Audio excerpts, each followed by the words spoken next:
జిహెచ్ఎంసీలో తర్వాత హెచ్ఎండిఏలో ఒక్కసారి కనుక చూస్తే ముఖ్యంగా దక్షిణ భారతదేశంలో ఈ రోజు హైదరాబాద్ అంటే గేట్వే ఆఫ్ సౌత్ ఇండియా, దక్షిణ భారతదేశానికి మన గేట్వే అని చెప్పి అనేక రాష్ట్రాల నుంచి పెట్టుబడిదారులు ఇక్కడ మరి భూమిని కొనుక్కుంటందుకు, ఇక్కడ వ్యాపారం పెట్టుకుంటందుకు ఇది సరైన మన ఏంటంటే మొత్తం ప్రదేశం అని చెప్పి ఒక డెవలప్డ్ ప్రదేశం అని చెప్పి రావడం జరుగుతుంటే ఇక్కడ ఏదైతే ఖజానా ఉందో తెలంగాణ రాష్ట్రంలో ముఖ్యంగా బీఆర్ఎస్ పార్టీ ఏ విధంగా దోచుకుందో ఆ ఖజానా నింపటందుకు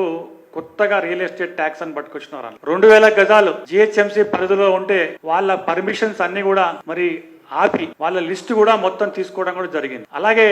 జిహెచ్ఎంసీలో కాకుండా హెచ్ఎండిఏలో 5 ఎకరాలు ఎవరైతే ఉన్నారో లేఅవుట్ గానీ లేకుంటే విల్లాస్ గానీ కట్టే పరిస్థితి ఉంటే వాళ్ళ లిస్టు కూడా తీసుకొని మరి వారి దగ్గర నుంచి ఈ యొక్క తెలంగాణ రాష్ట్రంలో కేవలం కాంగ్రెస్ పార్టీ అధికారంలో ఉంది, మిగతా రాష్ట్రంలో ఇంతకు చెప్పినట్టు కర్ణాటకలో కానివ్వండి లేకుంటే హిమాచల్ ప్రదేశ్ లో కానివ్వండి ఈ 3 రాష్ట్రాల్లో సంపదన మొత్తం దేశానికి కాంగ్రెస్ పార్టీ ఖర్చులకు రాహుల్ గాంధీ ట్యాక్స్ గా వారు ఏంటంటే ఇక్కడ ఉన్న ప్రజలందరూ కూడా భారతీయ జనతా పార్టీ తెలంగాణ రాష్ట్రాల్సినంత అవసరం ఉంది. కాంగ్రెస్ పార్టీకి మేము తప్పిపోయి మరి ఓటేసినాం, కానీ ఈ యొక్క పార్లమెంట్ ఎన్నికల్లో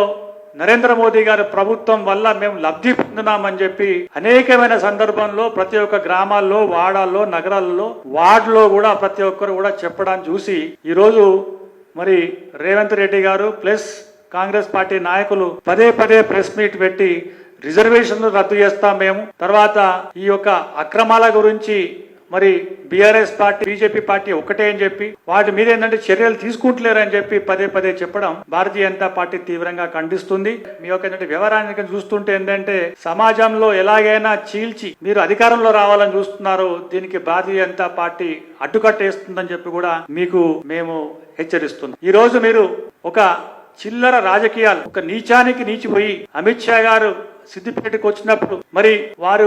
ఏదైతే సందర్భంగా రిజర్వేషన్ గురించి మాట్లాడితే వాటి మీద ఫేక్ వీడియో పెట్టి ఇవాళ ప్రచారం చేస్తున్నారంటే